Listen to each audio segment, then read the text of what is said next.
오늘도 이 새벽에 우리 감리교회를 사랑하시는 귀한 성도 여러분들께서 또 새벽을 깨워서 우리 함께 예배하게 하고 또 하나님의 말씀을 듣게 된 것, 또 하나님의 말씀을 가지고 우리가 함께 은혜를 나누게 된 것을 진심으로 감사하게 생각을 합니다. 요즘 한국 사회가 굉장히 많이 어렵고 또 교회들도 굉장히 어려운 가운데 우리 감리교회 많은 교회들이 하나가 돼서 함께 기도하는 이런 귀한 모임을 갖게 된 것을 정말 감사하게 생각을 합니다. 오늘 저는 십자가의 메시지라는 제목을 가지고 하나님의 말씀을 함께 나누려고 합니다. 신약 성경 고린도전서 1장 18절의 말씀입니다. 십자가의 도가 멸망하는 자들에게는 미련한 것이요 구원을 받는 우리에게는 하나님의 능력이라. 아멘. 우리 기독교 역사 속에는 아주 귀한 물건들이 사실 많이 있습니다. 홍해를 갈랐던 모세의 지팡이도 있고 또 광야의 길을 인도했던 언약궤도 있었습니다. 또 모세가 시내산에서 받았던 십계명 돌판도 있었습니다. 또 예수님이 제자들과 함께 마지막 만찬을 하셨던 아마 그 식탁도 역사 속에 중요한 물건일 것입니다. 그런데 하나님은 유독 십자가만을 기독교의 상징으로 만드셨습니다. 그리고 지금 하나님의 이름으로 세워진 모든 교회는 가장 보기 좋은 곳에 십자가를 세웠고 또 예배당마다 이렇게 아름다운 십자가를 다 세웠습니다. 저는 이런 생각 해봅니다. 왜 십자가일까? 왜냐하면 사실 십자가는 로마 권력을 상징하는 아주 대표적인 물건이었습니다. 그 당시에 권력에 도전하는 사람들, 큰 죄를 지은 사람들을 십자가에 달아 죽였습니다. 그냥 죽인 것이 아니라 채찍으로 때리고 옷을 다 벗기고 그리고 하루 이상을 그 십자가에 매달려 있게 하면서 많은 사람들에게 죄를 지면 이렇게 십자가에 죽게 된다는 것을 보여주는 그런 로마 권력의 상징이었습니다. 또 하나는 이 십자가는 다른 사람이 아닌 하나님의 독생자 예수 그리스도가 죽은 장소입니다. 그래서 어떻게 보면 하나님 입장에서는 십자가는 굉장히 피하고 싶은 물건이고 또 보기 싫은 물건일 수도 있습니다. 그런데 하나님은 모든 물건은 다 허용하지 않았는데 유일하게 십자가만큼 이 교회에 가장 중요한 곳에 세워놓게 하셨습니다. 그건 왜 그랬을까? 하나님이 그 십자가를 바라보는 우리에게 그 십자가를 통해서 뭔가 메시지를 주시기 위함이었습니다. 그럼 하나님은 도대체 그 십자가를 통해서 우리에게 주시고자 하는 메시지가 뭘까? 저는 세 가지 메시지가 있다고 생각을 합니다. 첫째는 우리가 얼마나 죄인인지를 보여주시는 겁니다. 우리가 얼마나 죄인인지를. 여러분, 우리의 죄는 뭐로 알 수 있냐면요, 죄값으로 알 수 있습니다. 내가 얼마나 큰 죄를 졌는지는 내가 그 죄를 어떤 것을 통해서 갚을 수 있는지를 생각하면 알 수가 있습니다. 그래서 예를 들어서 우리가 재판할 때 당신은 징역 10년입니다. 그러면 우리는 이 사람의 지은 죄가 감옥에서 10년을 있어야 되는 죄구나. 아니면 어떤 사람은 당신은 무기징역입니다. 그러면 이 사람의 죄는 감옥에서 영원히 있어야 되는 죄구나. 그 죄값을 나타내는 것을 가지고 죄를 알 수가 있어요.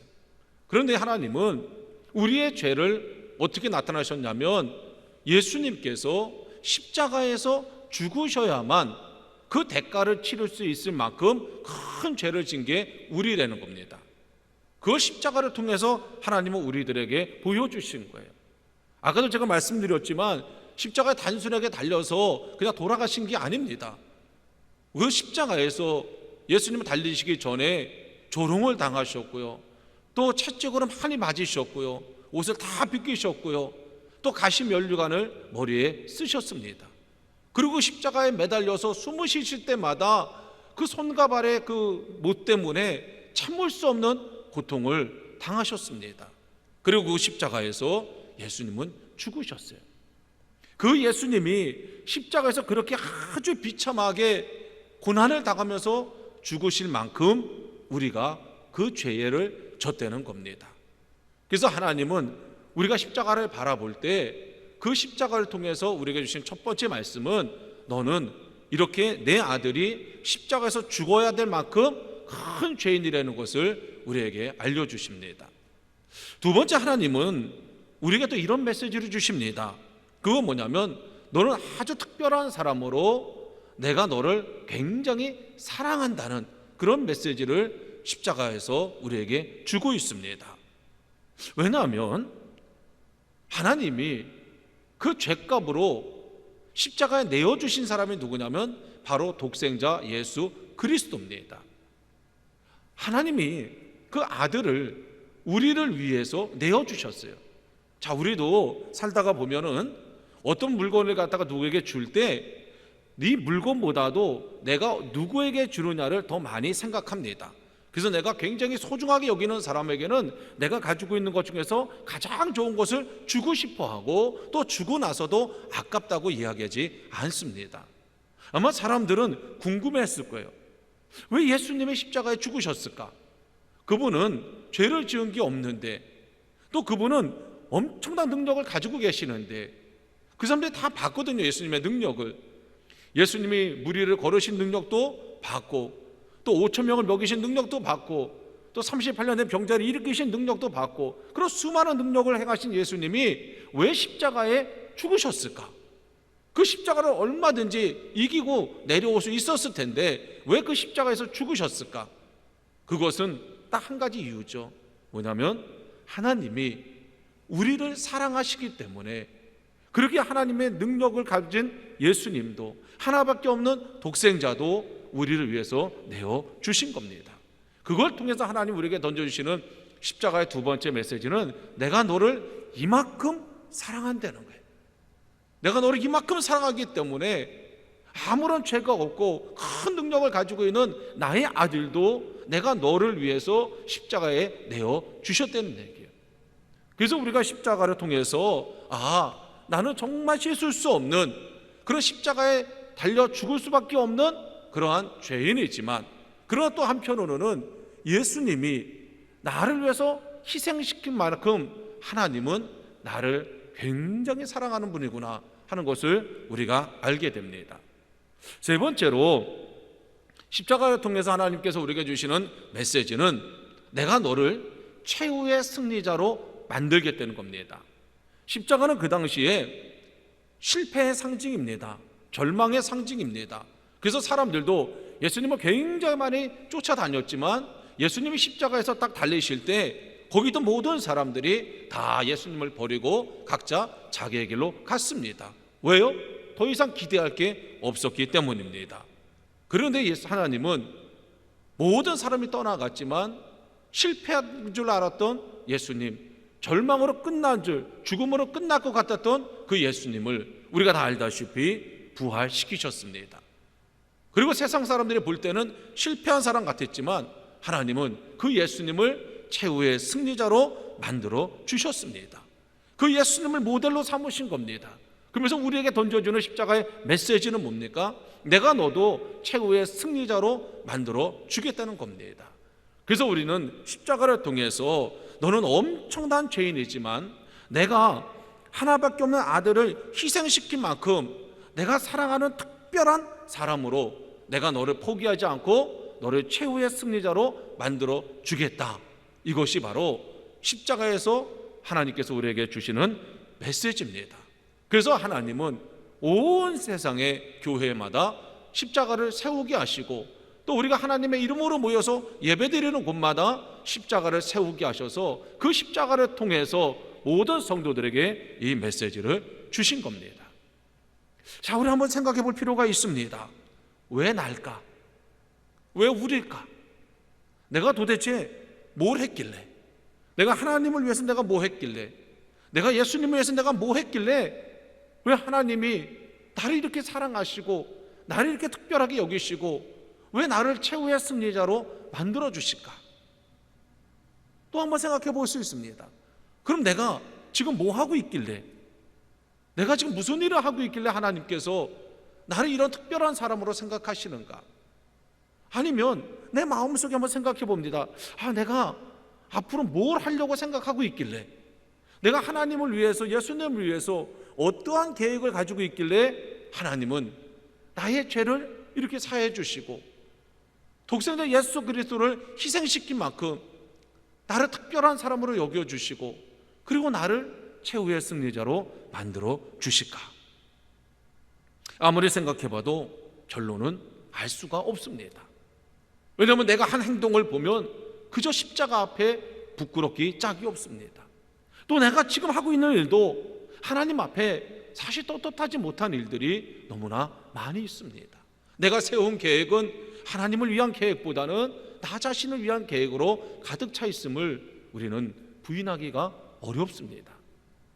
그래서 이 십자가의 사건은 내 공로도 아니고 내 노력도 아니고 우리가 유일하게 이유를 찾는다면 그것은 하나님의 사랑입니다.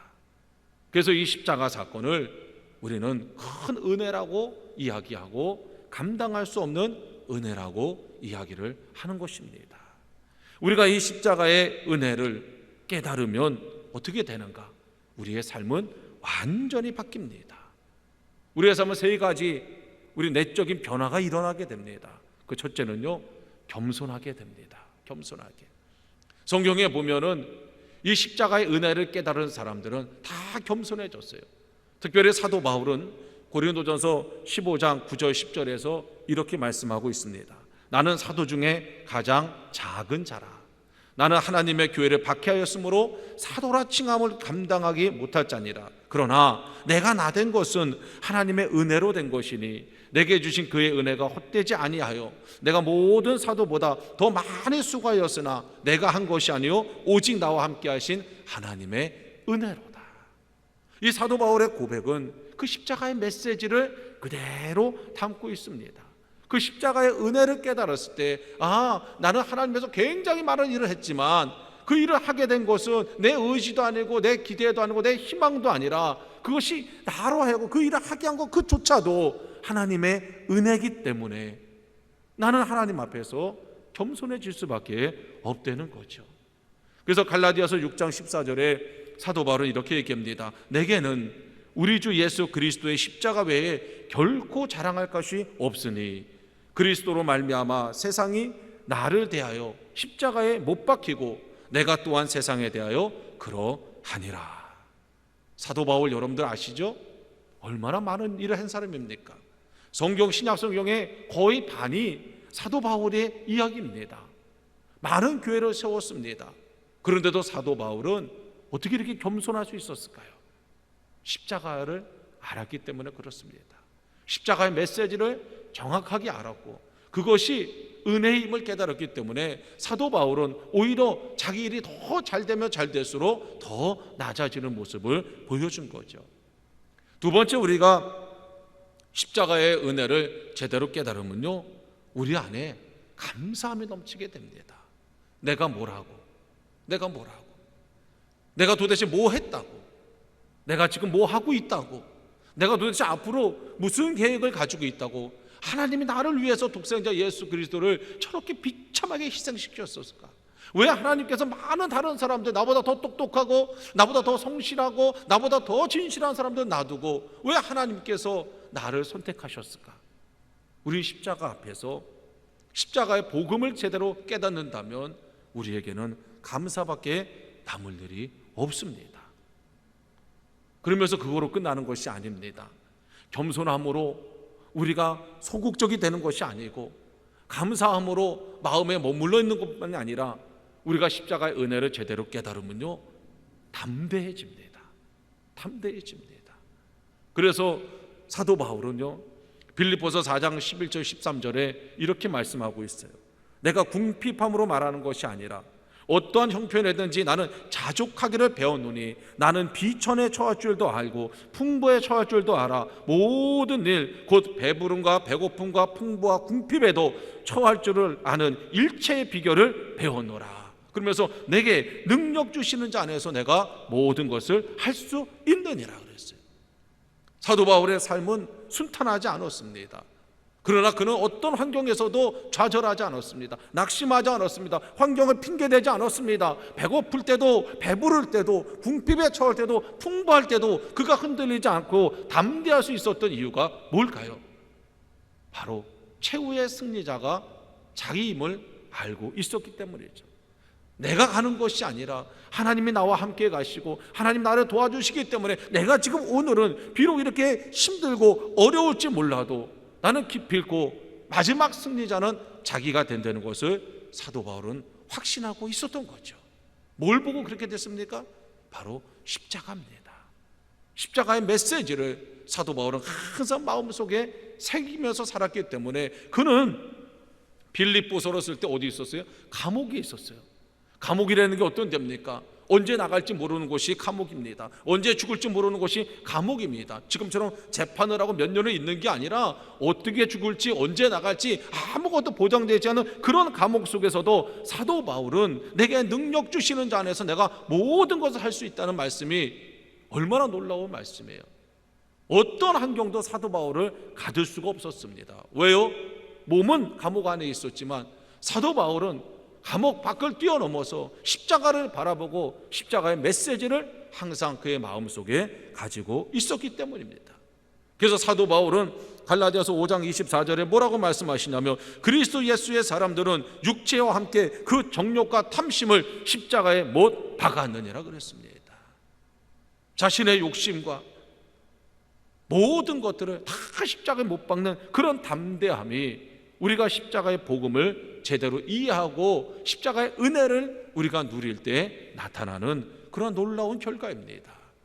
그래서 십자가의 메시지를 우리가 제대로 알게 되면은 우리는 늘 겸손하게 되고 그다음에 하나님께 늘 감사하게 되고 그리고 어떤 환경 속에서도 우리가 좌절하거나 낙심하는 것이 아니라 항상 담대하게 되는 것입니다. 사랑하는 성도 여러분, 베드로 잘 아시죠? 베드로가 어떤 사람이었습니까? 예수님이 붙잡혔을 때 두려움에 떨던 사람이었습니다.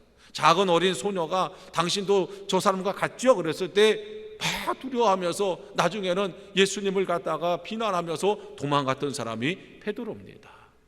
근데 그 베드로가 완전히 바뀌었어요. 사도행전에 가보면 베드로가 공회에 잡혀갔는데 잡혀간 이유가 뭐냐면 예수님에 대한 이야기를 많은 사람들 앞에서 공개적으로 막 복음을 전한 겁니다. 그 당시 공개적인 데서 복음을 전한다는 얘기는 한마디로 얘기하면 나를 잡아가십시오, 나를 감옥에 가두십시오, 나를 죽이십시오, 그 얘기랑 똑같은 거예요. 근데 그 베드로는 그렇게 공개적인 데서 복음을 전하고 공회에 잡혀갔을 때 그 공회원들 앞에서도 얼마나 당당했는지 모릅니다. 불과 얼마 전에 그 어린 소녀 앞에서 움츠려들고 바보 같았고 정말 어쩔 줄 몰라 했던 베드로가 어떻게 이런 사람이 될 수 있었습니까? 그 도대체 그 두 기간 중에 일어난 사건이 뭡니까? 한 가지죠. 십자가 사건이었습니다. 부활한 예수님이 베드로를 찾아와서 만나면서 다시 베드로를 품어주시고 베드로를 용서해 주시고 그리고 베드로에게 성령을 부어주시면서 내가 너를 도와줄 테니까 너는 최후 승리자가 될 수 있으니까 믿음을 가지고 나가라는 그 예수님, 부활한 예수님과의 만남이 베드로를 완전히 바꿔 놓은 거죠. 그뿐만 아니라 사도 바울도 마찬가지입니다.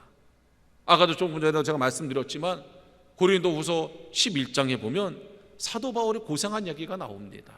유대인에게 40이 가만매를 5번이나 맞고 태장으로 3번 맞고 돌로 맞고 또 막 배가 막 파손돼서 막 일주일을 막 바닷속에 있고 또 강의 위험과 뭐 동족의 위험과 이방인의 위험과 이런 어마어마한 정말 말로 표현할 수 없는 어려움이 사도 바울의 인생에 단 하루도 비껴가지 않고 그와 함께 했습니다. 그런데 그 사도 바울이 고린도후서 11장 24절 이하에 보니까 뭐라고 얘기했냐면요, 나는 이렇게 어려움을 당했지만 이외에 이런 고사하고 아직도 날마다 내 속에 눌리는 일이 있으니 곧 모든 교회를 위하여 염려하는 것이다. 이 마음이 도대체 어디서 나오는 걸까?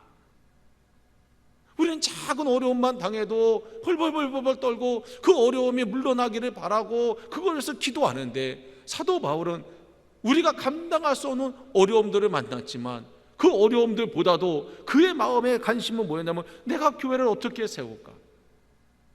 내가 성도들을 어떻게 돌볼까? 내가 복음을 어떻게 전할까? 이거에 대한 염려가 그를 짓눌렀다는 겁니다. 참 멋있죠? 저는 이 방송을 보고 있는 우리 모두가 한 번쯤은 나도 한번 저런 사람들처럼 한번 신앙생활 해보고 싶다. 나도 한번 저런 사람들처럼 한번 복음 전해보고 싶다. 나도 저 사람들처럼 한번 그런 상황 속에서 정말 상황에 늘 우리가 치우치고 사는 게 아니라 어떤 상황에서도 한번 흔들리지 않는 그런 믿음을 한번 가져봤으면 좋겠다. 이게 사실 모든 믿는 자들의 한 번쯤은 가져보는 생각입니다. 그래서 하나님은 오늘 우리에게 십자가의 메시지를 주시는 겁니다. 그리고 누구든지 그 십자가를 바라보며 메시지를 듣는 사람은 그 사람이 누구든지, 그 사람이 어린아이든지 어른이든지 배운 사람이든지 못 배운 사람이든지 부한 자든지 가난한 자든지 누구든지 하나님은 이 십자가의 메시지를 바라보고 그 메시지를 마음에 품을 때 우리는 변화될 수 있다는 겁니다. 이게 성경이 우리에게 증거해 주는 일이고, 이게 바울이 우리의 모델이고 베드로가 우리의 모델이 되는 겁니다.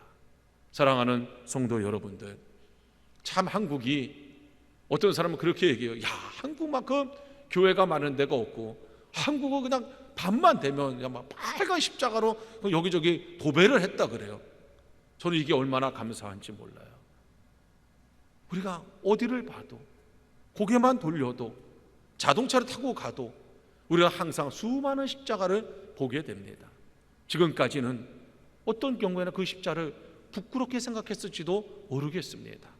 어떤 경우에는 그 십자가의 모양만 보면서 저 교회는 왜 저런 모양의 십자가를, 왜 저런 색깔을, 왜 저런 크기를 우리 입장에서만 봤는데, 이제 왜 하나님이 십자가를 우리에게 허락하셨는지, 그 십자가를 왜 우리에게 보게 하셨는지 그 이유를 알았습니다.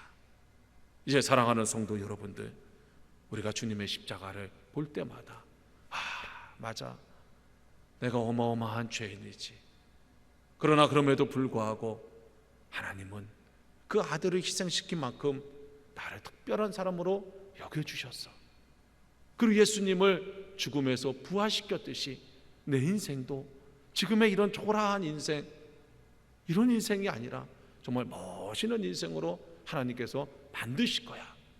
그 하나님의 음성과 그 메시지를 여러분들이 꼭 듣고 보시고, 이제 믿음을 가지고 예수님을 부활시켰던 그 하나님의 능력을 믿고, 오늘도 우리의 상황은 녹록지 않습니다.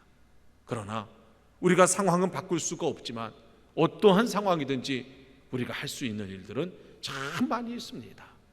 사도 바울이 감옥에서 기쁨의 편지를 쓸 수 있었던 것처럼 우리도 그러한 삶을 살 수가 있습니다. 사랑하는 성도 여러분, 어려울 때 하나님은 주의 믿는 자들을 들어 사용하십니다. 어려울 때 하나님은 믿음의 영웅을 만드십니다.